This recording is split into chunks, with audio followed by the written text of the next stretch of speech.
Ambos nos encontramos en la ciudad de Tel Aviv, cada uno en su habitáculo de trabajo, por llamarlo así. Yo había escuchado de él, debo decirle, es doctor por la Universidad de Sao Paulo en Brasil, es graduado en la Universidad de Tel Aviv en Ciencias Políticas e Historia, director académico de Stand With Us, que hace una enorme tarea en Brasil y en el mundo, pero él en Brasil para poder esclarecer sobre lo que pasa aquí en Medio Oriente, investigador del Centro Dayan de la Universidad de Tel Aviv, especialista en conflictos internacionales. Ni más ni menos, para estas épocas. Samuel Feldberg está con nosotros. Samuel, un gusto. ¿Cómo estás? Miguel Steuermann te saluda. Mucho gusto, gracias por la invitación. Bueno, con esta presentación, Samuel, seguro nos vas a dar las claves de cómo se resuelve este conflicto del Medio Oriente que agobia. Si tuviera la clave, tendríamos que agregar un premio Nobel a la paz, y eso todavía no vamos a poder hacerlo. No creo Bueno, que, no creo que nadie tenga una respuesta a esa pregunta en ese momento. bien. Samuel, ¿cómo estás leyendo del 7 de octubre en adelante? Porque obviamente ha sido, yo he dicho, una bofetada enorme esta que ha recibido Israel y intentando hacer lo posible, pero la guerra continúa, los rehenes siguen ahí y digamos que la planificación de Irán previa a esta guerra con el Hamas fue perfecta en términos de lo que han logrado. ¿Cómo está parada Israel y cómo ves hoy el conflicto? Ya. Primero, permítame estar en desacuerdo con tu última posición. Los análisis estiman que primero, no ha habido un acuerdo entre Irán y Hamas para el ataque del 7 de octubre, aunque haya obviamente apoyo de los iraníes y que todas las armas y los equipos que utilizan Hamas, los terroristas de Hamas, buena parte pueden venir desde Irán a través de los túneles de la frontera de Egipto, pero no se cree que Irán eh, supiera de que el ataque va a ocurrir el 7 de octubre. Todo el tiempo se estimaba que un ataque como ese podría venir del norte, de los aliados directos de Irán, el Hezbollah en Líbano, y por lo tanto fue una gran sorpresa que ese ataque viniera de la franja de Gaza. Y además, para que eso fuera visto como un suceso por parte de Irán, como un logro importante, tendrían que haberte también dado las condiciones que esperaba jamás que fuera la segunda etapa de ese ataque. Primero, que otros elementos de la zona se integraran efectivamente al ataque. Tuvimos en las últimas semanas la participación de los hutíes de Yemen. Efectivamente hay una guerra de fricción en la frontera norte contra Hezbollah, pero no pasó nada de efectivo con los palestinos en Cisjordania. Hay mucha actividad de los servicios de seguridad israelíes para contener lo que podría ser una actividad más importante en Cisjordania, pero no hubo una explosión de violencia del tipo una segunda intifada. Y además, si en el 2021 vimos una ola de violencia de parte de los árabes ciudadanos de Israel, principalmente en ciudades mixtas como Akko, Ramla y Lod. Esa vuelta no tenemos absolutamente ningún tipo de involucración de los árabes israelíes. Están, creo que al contrario, muy preocupados con la imagen que pueden llegar a recibir o el reflejo que pueden llegar a recibir de lo que hizo Hamas, y la mayoría absoluta de ellos seguramente no se identifica con ese tipo de violencia. Samuel, entonces estás diciendo que no crees que Irán esté detrás del ataque de Hamas.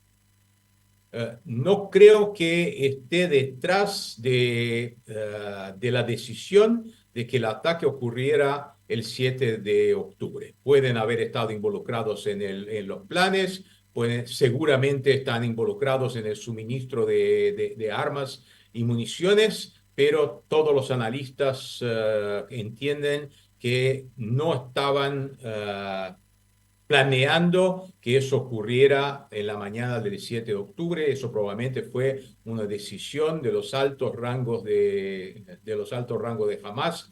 Mismo la gente que participó de la operación, según se sabe, recibieron la información muy poco tiempo antes del ataque.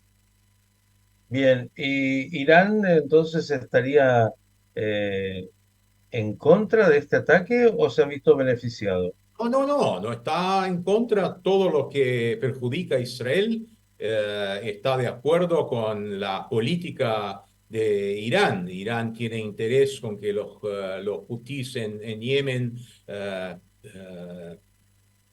dejen de que o impidan que Medio Oriente funcione con normalidad. Obviamente el ataque de Hamas interrumpió el proceso que se daba diplomático que avanzaba con Arabia Saudita y eso seguramente es de interés de Irán.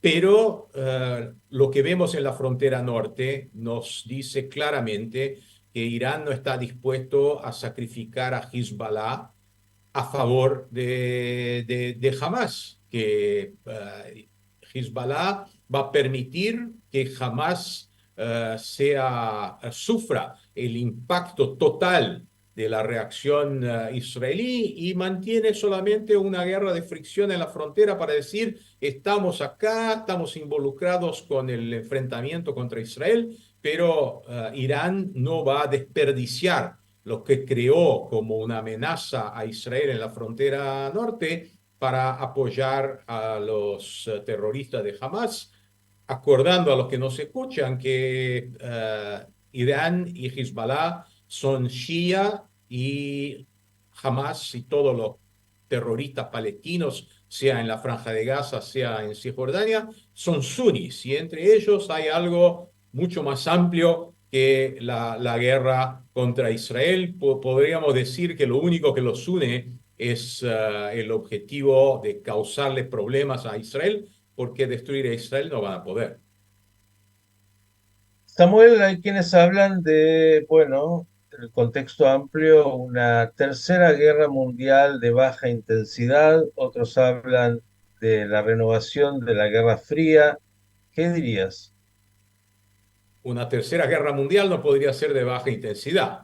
Eso, obviamente, si se involucran todas las grandes potencias, tendríamos una guerra de mucha intensidad y probablemente una guerra nuclear. Si es una extensión de la Guerra Fría, podemos entender que ya la estamos viviendo. Tenemos hoy a Rusia enfrentando a Ucrania, como en los años 80 enfrentó a Afganistán. Tenemos Estados Unidos involucrado en ataques contra fuerzas hostiles en Medio Oriente que han matado en la última semana tres soldados americanos en una base de Jordania que supuestamente no están directamente involucrados en cualquiera de esos conflictos, que no sea algún apoyo a los kurdos en Siria. Entonces, si el concepto de Guerra Fría es que las grandes potencias se enfrentan a través de proxies o de representantes en los varios escenarios, podríamos decir que ya estamos viviendo una nueva Guerra Fría. Ujú. Hay quienes dicen que el conflicto israelo-palestino, podrías extenderlo y decir el conflicto israelo-árabe, aunque ha ido mutando, es kafkiano, no tiene posibilidad de salida. ¿Cómo ves esto? Cuando también mencionaste el acercamiento de Israel a Arabia Saudita, los acuerdos de Abraham, todos estos son logros concretos, los acuerdos con Egipto, con Jordania, con sus altos y bajos, pero parecería que eh, no hay una solución y que Israel tendrá que continuar luchando diariamente por sostener su seguridad y en un contexto muy hostil. Y de vuelta, son dos aspectos muy distintos de un conflicto que se extiende, podemos decir, por más de 100 años. Eh, yo diría que desde los años 80, desde que se hizo la paz con Egipto, ya no existe un conflicto árabe-israelí. No hay posibilidad de que ningún conjunto de países árabes enfrenten a Israel sin la participación de Egipto. Después los acuerdos de Oslo en la década del 1990, vino la paz con Jordania, que es el país que tiene la frontera más extensa con Israel, y Siria sigue siendo el único país árabe relativamente importante, porque después de la primavera árabe y de la guerra civil en Siria, que ya dura prácticamente 13 años, hasta hace bar mitzvah ese año, la guerra civil en Siria, ya Siria tampoco representa una amenaza desde la guerra del Yom Kippur. Entonces, toda la guerra que en que Israel estuvo involucrada a lo largo de los últimos 50 años fueron guerras asimétricas contra fuerzas subnacionales, no hubo un enfrentamiento contra ningún ejército nacional. Y hay que enfrentar a Hezbollah en Líbano, hay que enfrentar al Hamas en la Franja de Gaza, hay que enfrentar grupos terroristas en Cisjordania, eventualmente hay que enfrentar ahora cohetes que vienen también de Yemen y para eso Israel desarrolló sus sistemas anticohetes y antimisiles.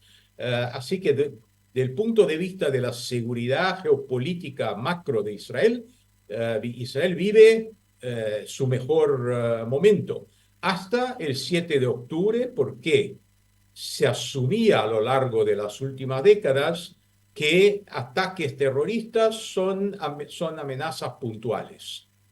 Hay que enfrentar grupos de terroristas que eventualmente pueden cruzar en algún local la frontera. El ataque del 7 de octubre demostró que un grupo terrorista como Hamas puede realizar un ataque de grandes proporciones con una amplia fuerza de infantería para la cual Israel no estaba preparada, con todas las armas y todos los soldados que tiene, no estaba psicológicamente preparado para un ataque como eso y por lo tanto no tenía las fuerzas en alerta para enfrentarlo. Y eso se refiere al conflicto palestino-israelí. Así que yo diría que después de los acuerdos de paz con Egipto y Jordania, después de los acuerdos de Abraham, con las negociaciones que había con Arabia Saudita, podemos decir que ya se terminó la etapa del conflicto árabe-israelí y lo que Israel enfrenta hoy es un conflicto con los palestinos que tiene que encontrar algún tipo de solución a muy largo plazo, porque a corto plazo no va a haber ningún tipo de acuerdo. Yo siempre digo que si la segunda intifada hizo un gran daño a la izquierda israelí, el 7 de octubre la destrozó. Entonces no queda izquierda en Israel si lo que acá se entiende como izquierda es el grupo que está a favor de un acuerdo con los palestinos. Eso en ese momento desapareció especialmente porque los que eran los principales luchadores por esa política era justamente la población que vivía ahí en la zona de lo que se llama acá Otefaza, el borde de la Franja de Gaza, y esos fueron las víctimas del 7 de octubre y seguramente no están interesados ahora en hablar con nadie de esos palestinos que fueron los responsables. Samuel, escuchándote desde lo macro, uno dice, Samuel Ferber es un hombre optimista y está planteando, bueno, esta Israel es fuerte, es un país consolidado, superó las guerras contra los países más importantes árabes, pero a pesar de esto, la sensación que hay, yo estoy hace pocas horas en Tel Aviv y lo primero obviamente fue el viaje con el taxista, que es siempre un buen lector y también viendo los medios y sintiendo un poquito, bueno, hay una sensación interna de que esto ha sido terrible y que incluso más difícil que alguna de las guerras tradicionales que tuvo Israel. Digo, parecerían dos mundos, ¿no? Por un lado, has dicho, Israel hoy es fuerte, Israel tiene un ejército potente, pero internamente el daño de este 7 de octubre ha sido mayor. Y dijiste, en el largo plazo tal vez alguna solución con los palestinos, pero no en el cercano, porque los golpeados fueron entre otros aquellos que pretendían un acuerdo, sobre todo la izquierda, y ahora te agrego un factor extra para que lo analice, que es esta visión norteamericana y de otros de, bueno, ya que aquí no hay solución que se produzca a nivel local, la vamos a imponer desde afuera con la creación de facto de un Estado palestino. ¿Cómo ves estas realidades que estoy de alguna manera mencionando? Ya, primero, efectivamente, el hecho de que geopolíticamente Israel esté en una posición muy fuerte no significa que no haya esa sensación de que el país puede ser vulnerable. Tenemos 200.000 personas que son refugiados internos hoy y no están en sus casas ni en la frontera sur ni en la frontera norte. Imagínense ustedes en la Argentina si hubiesen sacado a la población de la Patagonia y de Salta y las provincias del norte en las fronteras del país, lo que eso, cómo eso iba a hacer sentido en la vida de la población en la Argentina. Y eso es lo que está pasando acá. Por un lado, hay un elemento muy importante que muestra la capacidad de la sociedad israelí de apoyar a aquellos que enfrentan problemas. Lo vemos en todos lados. Yo personalmente, por ejemplo, todas las semanas voy a trabajar como voluntario en las colonias agrícolas de la frontera de Gaza para ayudar a los agricultores que se quedaron sin mano de obra. Hay gente que cocina para los soldados, hay gente que ayuda en las bases militares a preparar paquetes de comida que van al norte o a la franja de Gaza. Entonces hay una involucración enorme de la sociedad israelí como un todo. Lo otro es la manera como se tendrá que solucionar el problema. Y quizás el aspecto positivo del ataque del 7 de octubre fue demostrar al mundo de que son capaces esos terroristas y por lo tanto la exigencia israelí que siempre ha habido de que si se va a crear un Estado palestino o una entidad palestina independiente, cualquiera que sea, tiene que ser un Estado desarmado.